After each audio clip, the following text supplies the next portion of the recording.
विद्या के समान आँख नहीं है, सत्य के समान तपस्या नहीं है, आसक्ति के समान दुरख नहीं है और त्याग के समान सुख नहीं है। विद्या गुरु की सेवा से, पर्याप्त धन देने से अथवा विद्या के आदान प्रदान से प्राप्त होती है। इसके अतिरिक्त विद्या प्राप्त करने का चौथा तरीका नहीं है। विद्या अनुपम कीर्ति है। भाग्य का नाश होने पर वह आश्रय देती है। कामधेनु है, विरह में रति समान है, तीसरा नेत्र है, सत्कार का मंदिर है, कुल महिमा है, बगैर रत्न का आभूषण है।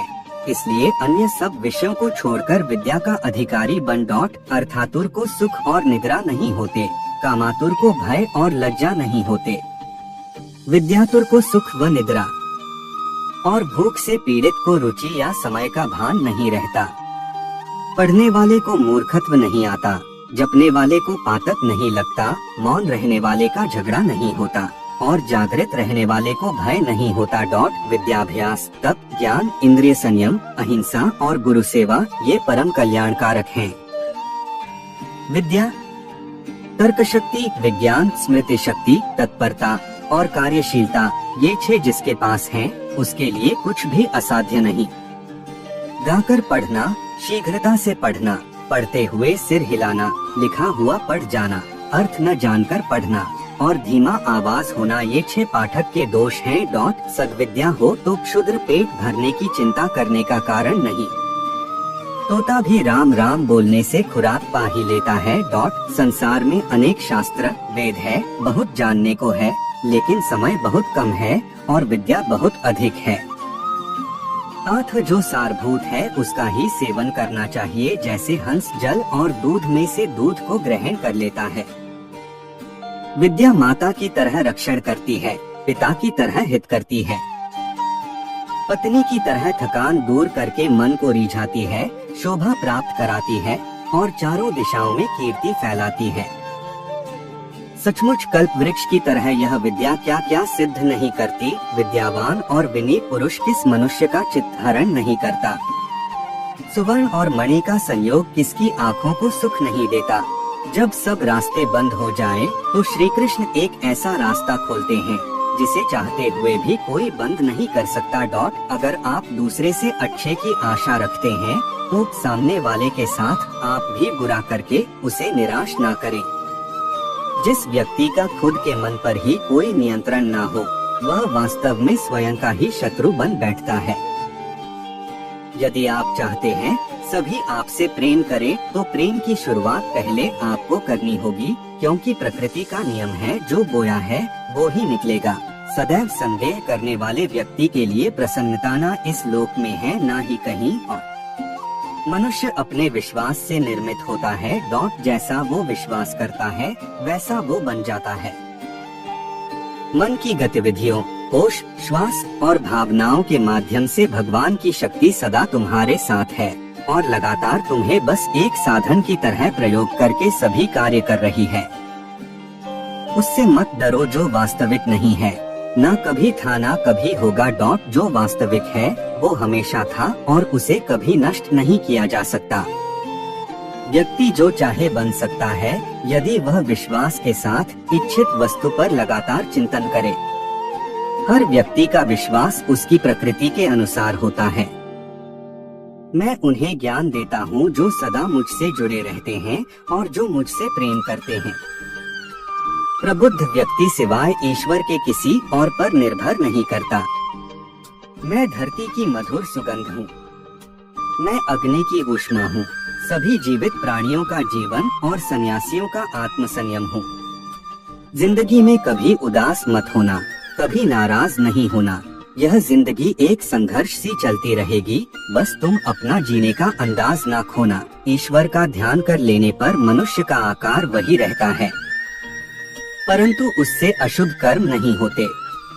अर्थात जो व्यक्ति अपना सब कुछ ईश्वर को समझकर सांसारिक कार्य करता है वो कभी गलत कार्य नहीं करता। ईश्वर का दर्शन कर लेने पर मनुष्य फिर जगत संसार के जंजाल में नहीं पड़ता। ईश्वर को छोड़कर एक क्षण भी उसे शांति नहीं मिलती। एक क्षण भी ईश्वर को छोड़ने में मृत्यु कष्ट होता है।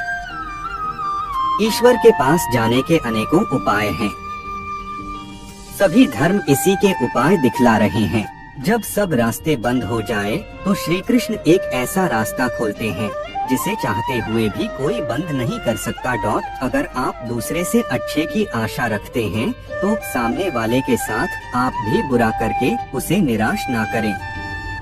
जिस व्यक्ति का खुद के मन पर ही कोई नियंत्रण ना हो वह वास्तव में स्वयं का ही शत्रु बन बैठता है। यदि आप चाहते हैं सभी आपसे प्रेम करें तो प्रेम की शुरुआत पहले आपको करनी होगी, क्योंकि प्रकृति का नियम है जो बोया है वो ही निकलेगा। सदैव संदेह करने वाले व्यक्ति के लिए प्रसन्नता ना इस लोक में है ना ही कहीं और। मनुष्य अपने विश्वास से निर्मित होता है। जैसा वो विश्वास करता है वैसा वो बन जाता है। मन की गतिविधियों, होश, श्वास और भावनाओं के माध्यम से भगवान की शक्ति सदा तुम्हारे साथ है और लगातार तुम्हें बस एक साधन की तरह प्रयोग करके सभी कार्य कर रही है। उससे मत डरो जो वास्तविक नहीं है, ना कभी था ना कभी होगा। जो वास्तविक है वो हमेशा था और उसे कभी नष्ट नहीं किया जा सकता। व्यक्ति जो चाहे बन सकता है यदि वह विश्वास के साथ इच्छित वस्तु पर लगातार चिंतन करे। हर व्यक्ति का विश्वास उसकी प्रकृति के अनुसार होता है। मैं उन्हें ज्ञान देता हूँ जो सदा मुझसे जुड़े रहते हैं और जो मुझसे प्रेम करते हैं। प्रबुद्ध व्यक्ति सिवाय ईश्वर के किसी और पर निर्भर नहीं करता। मैं धरती की मधुर सुगंध हूँ, मैं अग्नि की ऊष्मा हूँ, सभी जीवित प्राणियों का जीवन और सन्यासियों का आत्मसंयम हूँ। जिंदगी में कभी उदास मत होना, कभी नाराज नहीं होना। यह जिंदगी एक संघर्ष सी चलती रहेगी, बस तुम अपना जीने का अंदाज ना खोना। ईश्वर का ध्यान कर लेने पर मनुष्य का आकार वही रहता है, परंतु उससे अशुभ कर्म नहीं होते। अर्थात जो व्यक्ति अपना सब कुछ ईश्वर को समझकर सांसारिक कार्य करता है वो कभी गलत कार्य नहीं करता। ईश्वर का दर्शन कर लेने पर मनुष्य फिर जगत संसार के जंजाल में नहीं पड़ता। ईश्वर को छोड़कर एक क्षण भी उसे शांति नहीं मिलती। एक क्षण भी ईश्वर को छोड़ने में मृत्यु कष्ट होता है। ईश्वर के पास जाने के अनेकों उपाय हैं। सभी धर्म इसी के उपाय दिखला रहे हैं। इससे तरोगे, संसार से तर जाओगे। गुरु ही माता, गुरु ही पिता और गुरु ही हमारे कुलदेव है। परमात्मा एक है, उसको अनेक लोग अनेक भावों से भजते हैं। जिस हृदय में ईश्वर का प्रेम प्रवेश कर गया उस हृदय से काम, क्रोध, अहंकार आदि सब भाग जाते हैं। वे फिर नहीं ठहर सकते। सब धर्मों का आदर करो पर अपने मन को अपनी ही धर्मनिष्ठा से तृप्त करो। साधन भजन के द्वारा मनुष्य ईश्वर को पाकर फिर अपने धाम को लौट जाता है। ईश्वर हम लोगों के अपने मन में है, वह हम लोगों की अपनी माता है। उनके पास हम लोगों का जोर करना, मचलना चल सकता है। संसार में रहकर जो साधना कर सकते हैं यथार्थ में वे ही वीर पुरुष हैं। संसार में रहकर सब काम करो पर ख्याल रखो कहीं ईश्वर के लक्ष्य से मन हट न जाए। उल्टा स्त्रियां माता पिता तथा परिवार वालों के साथ रहकर संसार के सभी कार्य करती हैं, परंतु उनका मन सदा अपने यार में लगा रहता है। ये संसारी जीव, तुम भी मन को ईश्वर में लगाकर माता पिता तथा परिवार का काम करते रहो। ईश्वर के दर्शन की इच्छा रखने वालों को नाम में विश्वास तथा सत्य का विचार करते रहना चाहिए। संचा शिष्य गुरु के किसी बाहरी काम पर लक्ष्य नहीं करता, वह तो केवल गुरु की आज्ञा को ही सिर नवाकर पालन करता है। पतंगा एक बार रोशनी देखने पर फिर अंधकार में नहीं जाता। चींटियां गुड़ में प्राण दे देती हैं, पर वहाँ से लौटती नहीं। इसी प्रकार भक्त जब एक बार प्रभु दर्शन का रसास्वादन कर लेते हैं तो उसके लिए प्राण दे देते हैं, पर लौटते नहीं। गुरु लाखों मिलते हैं पर चेला एक भी नहीं मिलता। उपदेश करने वाले अनेकों मिलते हैं पर उपदेश पालन करने वाले बिरले ही हैं।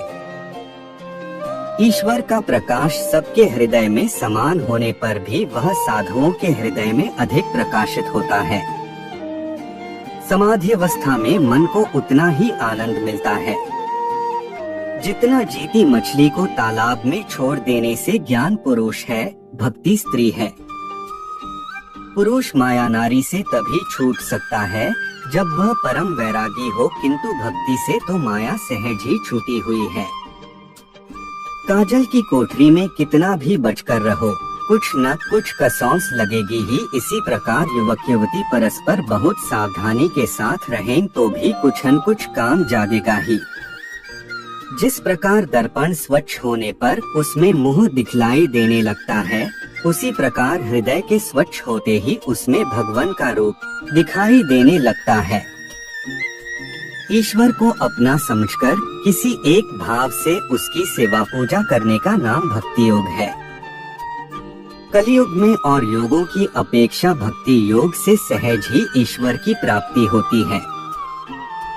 ध्यान करना चाहते हो तो 3 जगह हर सकते हो, मन में, घर के कोने में और वन में। दुष्ट मनुष्य में भी ईश्वर का निवास है, परंतु उसका संग करना उचित नहीं। ऐसे मनुष्यों से जो उपासना से ठट्ठा करते हैं, धर्म तथा धार्मिकों की निंदा करते हैं, एकदम दूर रहना चाहिए। दूध में मक्खन रहता है पर मथने से ही निकलता है। वैसे ही जो ईश्वर को जानना चाहे वह उसका साधन जन करे। एक ज्ञान ज्ञान, बहुत ज्ञान अज्ञान। ईश्वर साकार निराकार और क्या क्या है, यह हम लोग नहीं जानते। तुम्हें जो अच्छा लगे उसी में विश्वास कर उसे पुकारो, तुम उसी के द्वारा उसे पाओगे। मिस्री की डली चाहे जिस ओर से, चाहे जिस ढंग से तोड़कर खाओ, मीठी ही लगेगी। उसी प्रकार मन सफेद कपड़े के समान है, इसे जिस रंग में डुबाओगे वही रंग चढ़ जाएगा।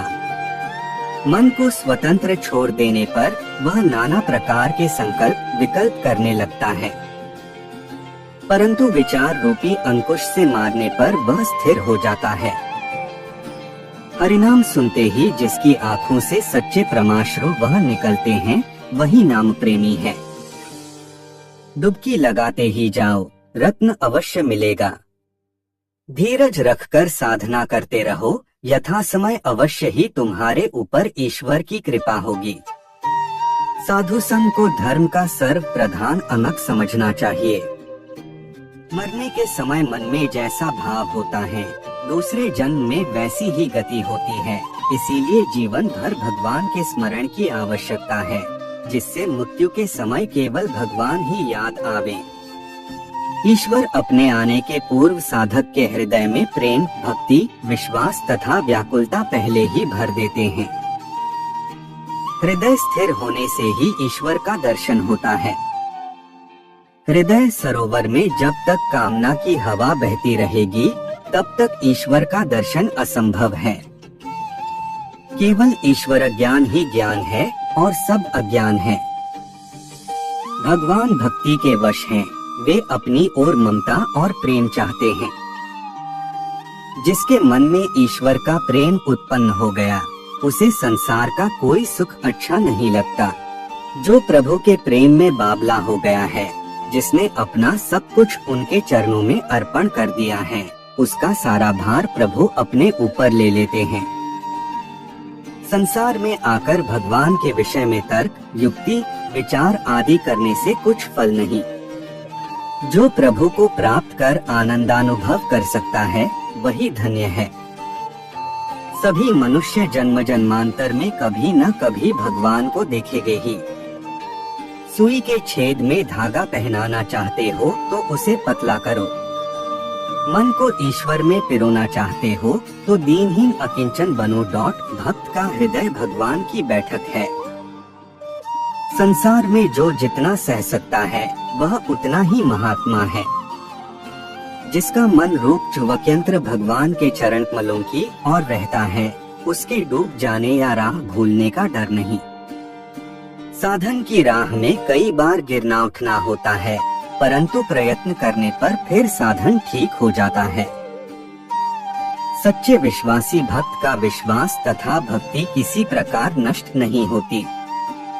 संसार में ईश्वर ही केवल सत्य है और सभी असत्य है।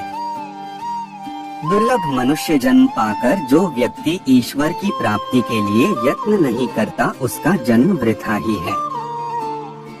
सर्वदा सत्य बोलना चाहिए। कलिकाल में सत्य का आश्रय लेने के बाद और किसी साधना का काम नहीं। सत्य ही कलिकाल की तपस्या है। संसार के यश और निंदा की कोई परवाह न करके ईश्वर के पथ में चलना चाहिए। एक महात्मा को कृपा से कितने ही जीवों का उद्धार हो जाता है। साधक के भीतर यदि कुछ आश्रित है तो समस्त साधना व्यर्थ चली जाएगी। जो ईश्वर में नित्य डूबा रहता है, उसकी प्रेमा भक्ति कभी नहीं सूखती। परंतु 2-1 दिन की भक्ति से ही जो संतुष्ट तथा निश्चिंत रहता है, सीके पर रखे हुए रिश्ते घड़े के जल के समान वह भक्ति 2 दिन बाद ही सूख जाती है। जगत में ईश्वर व्याप्त हैं, पर उनके पाने के लिए साधना करनी पड़नी है। जिस मन से साधना करनी है, वही यदि विषयासंबद्ध हो जाए तो फिर साधना असंभव ही समझो। जल में नाव रहे तो कोई हानि नहीं, पर नाव में जल नहीं रहना चाहिए। साधक संसार में रहे तो कोई हानि नहीं, परंतु साधक के भीतर संसार नहीं होना चाहिए। मन और मुख को एक करना ही साधना है। ईश्वर महान होने पर भी अपने भक्त का तुच्छा उपहार प्रेम पूर्वक प्रसन्न होकर ग्रहण करते हैं। ईश्वर में भक्ति और अटूट निष्ठा करके संसार का सब काम करने में जीव संसार बंधन में नहीं पड़ता। जो ईश्वर का चरण कमल पकड़ लेता है, वह संसार से नहीं डरता। ईश्वर के चरण कमल पकड़कर संसार का काम करो, बंधन का डर नहीं रहेगा। पहले ईश्वर प्राप्ति का यत्न करो, पीछे जो इच्छा हो कर सकते हो। जो ईश्वर पर निर्भर करते हैं, उन्हें ईश्वर जैसे चलाते हैं वैसे ही चलते हैं, उनकी अपनी कोई चेष्टा नहीं होती। जिस व्यक्ति को ईश्वर के नाम में रुचि है, भगवान में जिसको लगन लग गई है, उसका संसार विकार अवश्य दूर होगा। उस पर भगवान की कृपा अवश्य अवश्य होगी। अपने सब कर्म फल ईश्वर को अर्पण कर दो। अपने लिए किसी फल की कामना न करो। वासना लेश मात्र भी रही तो भगवान नहीं मिल सकते। अहंकार होने पर ईश्वर को नहीं देख सकते। अहम बुद्धि के जाते ही सब जंजाल दूर हो जाते हैं। मैं प्रभु का दास हूँ, मैं उसकी संतान हूँ, मैं उसका अंश हूँ, ये सब अहंकार अच्छे हैं। ऐसे अभिमान से भगवान मिलते हैं। जिसका साधन यहाँ ठीक है, उसका वहाँ भी ठीक है, और जिसका यहाँ नहीं है, उसका वहाँ भी नहीं है। जिसका जैसा भाव होता है, उसको वैसा ही फल मिलता है। सफेद कपड़े में थोड़ी भी स्याही का दाग पड़ने से वह दाग बहुत स्पष्ट दिखता है। उसी प्रकार पवित्र मनुष्यों का थोड़ा दोष भी अधिक दिखलाई देता है। जिस घर में नित्य हरि संकीर्तन होता है, वहाँ कलयुग प्रवेश नहीं कर सकता। जब भगवान के आश्रित हो रहे हो तो यह न हुआ, वह न हुआ आदि चिंताओं में न पड़ो। विश्वासी भक्त आजीवन भगवान का दर्शन न मिलकर भी भगवान को नहीं छोड़ता। संसार कच्चा कुआं है। इसके किनारे पर खूब सावधानी से खड़े होना चाहिए। तनिक असावधान होते ही कुएं में गिर पड़ोगे, तब निकलना कठिन हो जाएगा। संसारी, तुम संसार का सब काम करो, किंतु मन हर घड़ी संसार से विमुख रखो। कामिनी और कंचन ही माया है। इनके आकर्षण में पड़ते पर जीव की सब स्वाधीनता चली जाती है। इनके मोह के कारण ही जीव भवबंधन में पड़ जाता है। संसार में रहने से सुख दुख रहेगा ही। ईश्वर की बात अलग है और उसके चरण कमल में मन लगाना और है।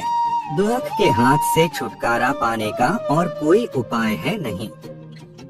साधुसक करने से जीव का माया रूपी नशा उतर जाता है, जिससे 10 आदमी अच्छी प्रेरणा पाते हों तथा शुभ कार्य में लगते हों, तो समझना चाहिए कि उसके भीतर भगवान की विभूति अधिक है। जो सोचता है मैं जीव हूँ वह जीव है, और जो सोचता है मैं शिव हूँ वह शिव है। एक ईश्वर को पकड़े रहने से इहलौकिक पारलौकिक अनेकों लाभ होते हैं, पर ईश्वर को त्यागते ही जीव का सब कुछ व्यर्थ हो जाता है। व्याकुल होकर उसके लिए रोने से ही वह मिलता है। लोग लड़के बच्चे के लिए, रुपए पैसे के लिए कितना रोते हैं कि भगवान के लिए क्या कोई एक बूंद भी आंसू टपकाता है। उसके लिए रो, आंसू बहाओ, तब उसको पाओगे। ईश्वर कहते हैं उदास न हो, मैं तेरे साथ हूँ। पलकों को बंद कर और दिल से याद कर, मैं कोई और नहीं तेरा विश्वास हूँ। मुंह में राम बगल में ऐसा विश्वास चाहिए कि मैंने उसका नाम लिया है, इससे अब मेरे पाप कहाँ, मेरे अब बंधन कहाँ। एक ईश्वर ही सबका गुरु है। जब तक अज्ञान है तभी तक 84 का चक्कर है। दूसरे को सिखाने के लिए व्याकुल मत हो, जिससे तुम्हें ज्ञान भक्ति प्राप्त हो। ईश्वर के चरणकमल में मन लगे वही उपाय करो। परनिंदा और परचर्चा कभी न करो। विश्वास तारता है और अंधकार डुबाता है। पहले संसार करके पीछे भगवान की प्राप्ति की इच्छा करते हो। ऐसा न करके पहले भगवान को लेकर पीछे संसार करने की इच्छा क्यों नहीं करते? इससे बहुत सुख पाओगे। सात्विक साधक में बाहरी दिखावे का भाव तनिक भी नहीं रहता। जो मूर्ख वासना के रहते गेरुआ वस्त्र धारण करता है, उसका यह लोक और परलोक दोनों नष्ट हो जाते हैं। देह को चाहे जितना सुख दुख हो, भक्त उसका ख्याल नहीं करते। उनकी वृत्ति तो प्रभु के चरणों में अनन्य भाव से लगी रहती है। ईश्वर द्वारा ली गई हर परीक्षा सिर्फ इंसान की प्रगति के लिए होती है। स्वामी के जीते रहते ही जो स्त्री ब्रह्मचर्य धारण करती वह नारी नहीं है, वह तो साक्षात भगवती है। ईश्वर का प्रेम पाकर मनुष्य सारी बाह्य वस्तुओं को भूल जाता है। जगत का ख्याल उसको नहीं रहता, यहाँ तक कि सबसे मैं अपने शरीर को भी भूल जाता है। जब ऐसी अवस्था आवे, सब समझना चाहिए कि प्रेम प्राप्त, अहंकार करना व्यर्थ है। जीवन यौवन कुछ भी हो यहाँ ही रहराएगा। सब 2 घड़ी का सपना है। महान संकट पड़ने पर आगे पीछे वही हमारी रक्षा करने वाले हैं। यह काया और मन उन्हीं के चरणों में अर्पण है। कीर्तन के सामने मुक्ति भी लज्जित होकर भाग जाती है। कलयुग में नामस्मरण और हरि कीर्तन से जीव मात्र का उद्धार होता है। सब दानों में श्रेष्ठ अन्नदान है और उससे भी श्रेष्ठ ज्ञानदान है।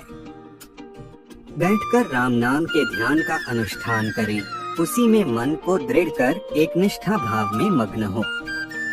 इससे बढ़कर कोई साधन है नहीं। परद्रव्य और परदारा को छूट माने, इससे बढ़कर निर्मल कोई तप है नहीं। इस कलयुग में राम नाम के सिवा कोई आधार है नहीं। मन में भगवान का रूप ऐसे आकर बैठ जाए कि जागृत, स्वप्न, सुषुप्ति कोई भी अवस्था याद न आवे। इन कानों से तेरा नाम और गुण सुनूंगा, इन पैरों से तीर्थों के ही रास्ते चलूंगा। यह नश्वर देह किस काम आवेगी? भगवान, मुझे ऐसी प्रेम भक्ति दे कि मुंह से तेरा ही नाम अखंड रूप से लेता रहूं। अपनी स्तुति और दूसरों की निंदा, हे गोविंद, मैं कभी न करूं। सब प्राणियों में है राम, मैं तुम्हें ही देखूं और तेरे प्रसाद से ही संतुष्ट रहूं। भगवान का आवाहन किया, पर इस आवाहन में विराजन का कुछ काम नहीं। जब चित्त उसी में लीन होता है तो गाते नहीं बनता। जो सब देवों का पिता है, उसके चरणों की शरण लेते हैं। सारी माया छूट जाती है सब द्वंद्व नष्ट हो जाते हैं। वह ज्ञानदीप जलाया जिसमें चिंता का कोई काजल नहीं, और आनंदभृत प्रेम से देवाधिदेव श्रीहरि की आरती की। भेद और विकार उड़ गए। भीतर बाहर चराचर में सर्वत्र श्रीहरि ही विराज है। उन्होंने मेरा मन हर लिया, मेरा तेरा भाव निकाल दिया। योग, तप, कर्म और ज्ञान ये सच भगवान के लिए है। भगवान के बिना इनका कुछ भी मूल्य नहीं है। भगवान के चरणों में संसार को समर्पित करके निश्चित रहते हैं, और तब वह सारा प्रपंच भगवान का ही हो जाता है। जो निर्द्वंद्व होकर निंदा सह लेता है, उसकी माता धन्य होती है। सब प्राणियों में भगवान को विद्यमान जानकर उनके हितार्थ अहम भाव रहित होकर कायेन मनसा वाचा उद्योग करना ही भगवान की सेवा है। जो स्थूल है वही सूक्ष्म है, दृश्य है वही अदृश्य है, व्यक्त है वही अव्यक्त है, सगुण है वही निर्गुण है, अंदर है वही बाहर है। भगवान सर्वत्र हैं, पर जो भक्त नहीं है उन्हें नहीं दिखाई देते। जल में, थल में, पत्थर में कहाँ नहीं है। जिधेलर देखो उधर ही भगवान है, पर अभक्तों को केवल शून्य दिखाई देता है। एकत्व के साथ सृष्टि को देखने से दृष्टि में भगवान ही भर जाते हैं। धन्य है सद्गुरु जिन्होंने गोविंद दिखा दिया। संतों के घर द्वार, अंदर बाहर, कर्म में, वाणी में और मन में भगवान के सिवा और कुछ भी नहीं मिल सकता। संतों के कर्म, ज्ञान और भक्ति में हरिमय होते हैं। शांति, क्षमा, दया आदि दैवी गुण संतों के आंगन में लोटा करते हैं। संत सेवा मुक्ति का द्वार है। भगवान स्वयं संतों के घर में घुसकर अपना अलख जगाते हैं। सद्गुरु के सामने वेद मौन हो गए, शास्त्र दीवाने ही रह जाते हैं। सद्गुरु की कृपा दृष्टि जिस पर पड़ती है, उसकी दृष्टि में सारी सृष्टि श्रीहरिमय हो जाती है। किसी व्यक्ति ने साईं से पूछा, बाबा आप बड़े हैं, फिर भी नीचे क्यों बैठते हैं? साईं बाबा ने जवाब दिया, नीचे बैठने वाला कभी गिरता नहीं है। सारा प्रपंच छोड़कर भगवत चरणों का ही सदा ध्यान करना चाहिए। सद्गुरु का सहारा जिसे मिल गया, कलेकाल उसका कुछ बिगाड़ नहीं सकता। भक्ति, वैराग्य और ज्ञान का स्वयं आचरण करके दूसरों को इसी आचरण में लगाने का नाम ही लोक संग्रह है। सिद्धियों के मनोरथ केवल मनोरंजन है, उनमें परमार्थ नहीं। प्रायः बने हुए लोग ही सिद्धियों का बाजार लगाते हैं और गरीबों को ठगते हैं। कलिकाल बड़ा भीषण है, इसमें केवल प्रभु के नाम का ही सहारा है। इंद्र और चींटी दोनों देहतः समान ही हैं। देहमात्र ही नश्वर है, सबके शरीर नाशवान हैं। शरीर का पर्दा हटाकर देखो सर्वत्र भगवान ही हैं। भगवान के सिवा और क्या है?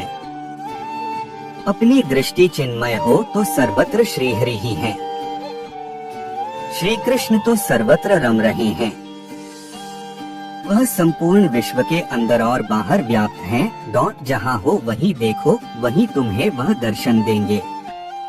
दृश्य, दर्शन, दृष्टा तीनों को पार कर देखो तो बस श्री कृष्ण है। भगवान श्री कृष्ण समस्त जगत के एकमात्र स्वामी हैं, जिसका ऐश्वर्य, माधुर्य, वात्सल्य सभी अनंत है, अपार है। जिसे जिसका एक कण भी मिल गया, वह धन्य धन्य हो गया।